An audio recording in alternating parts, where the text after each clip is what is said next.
Selena Seasinker and I'm the designer for Hestia Vesta, and I'm here to present our design for the one-bedroom flat in the Royal Docks. So the Royal Docks is a relatively new town, mainly developed in the 1990s. It boasts beautiful views of the Thames, especially if you have a riverside flat, which yours is.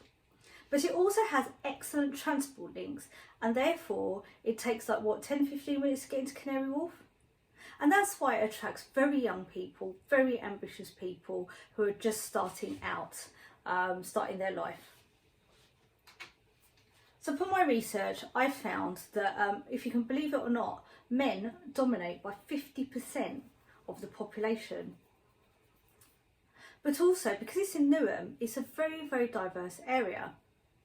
So what sort of person will be buying your property?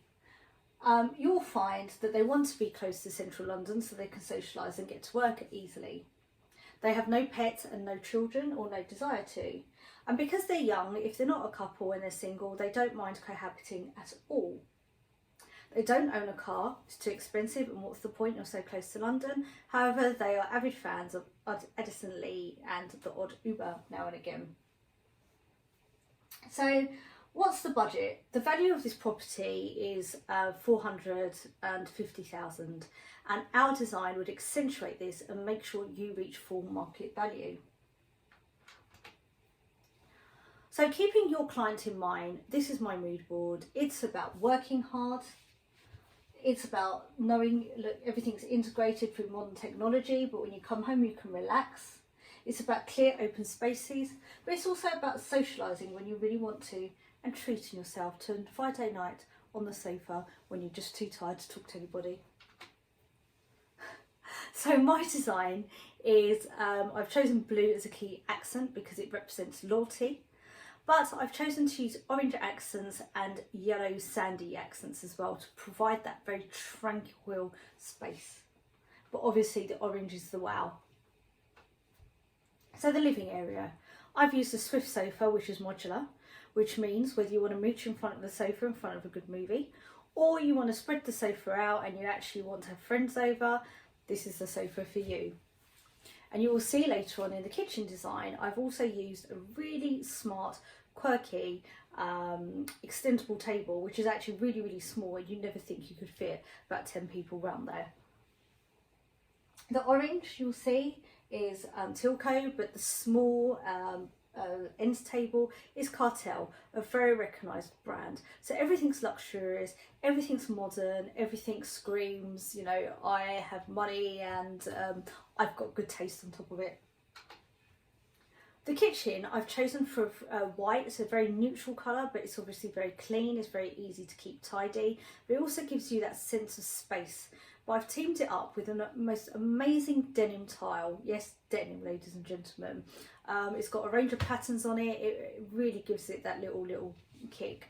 And obviously the kitchen's got all the mod cons and a bespoke wine rack. The bedroom is a beautiful sand colour, but the walls are a midnight blue, and it's the most relaxing space. You know, you won't have any trouble sleeping, but if you want to read a good book, there's ample lighting to do that. Now this space is probably the most sustainable looking because of the teak wooden wardrobes, but also it's got the seesaw and seagrass carpet, which is a very natural fibre and very sought after as well. The bathroom is a relaxing off-white / grey.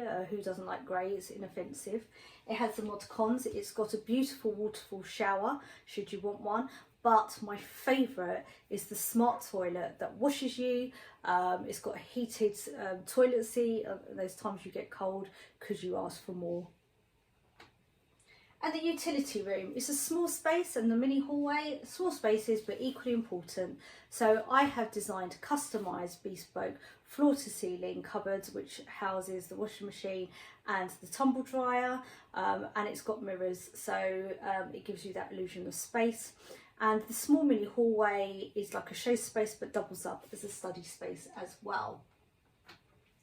The lighting, I've really gone all out with the lighting. I've used Tom Dixon to create the feature wall in the living room, and he's just a very sought after designer. we have recessed lights, we've got a beautiful gold lights, we've got quite a few of them actually, and it just gives that little bit of an edge and makes the flat look more expensive. So you can see everything's clutter free, it's easy to move around, and also the space accommodates for having people over without looking too crowded. There's ample lighting throughout the property, as you can see, and I've taken on board the fact that sometimes this property needs to have a good ambience but also needs to be good for tasks. So getting to the boring bit, I've not really included the project plan in the slide, but on your seats you will see that there's a massive A2 sheet, and this is the project plan. But the project starts assuming you sign it off. The project will start mid-June and it will run until August, and according to my project plan we will fall within budget and we will fall in within time. The budget set has been £50,000, and you will find that actually if you look at the breakdown, because I've given you the final briefing receipts too, that it comes within that. So this is a beautiful space. Could you ask for more? A dual purpose show space and workspace with beautiful Tom Dixon lights. Look at this bedroom. Who wouldn't fall asleep in it? It's dark, it's light, it's a place you can read, it's a place that you can have fun in, and all in all sleek. And this is the kitchen. It's bright, light and breezy. It accommodates for a massive table in case you have guests. And this beautiful, comfortable, cosy sitting room. Who could ask for more?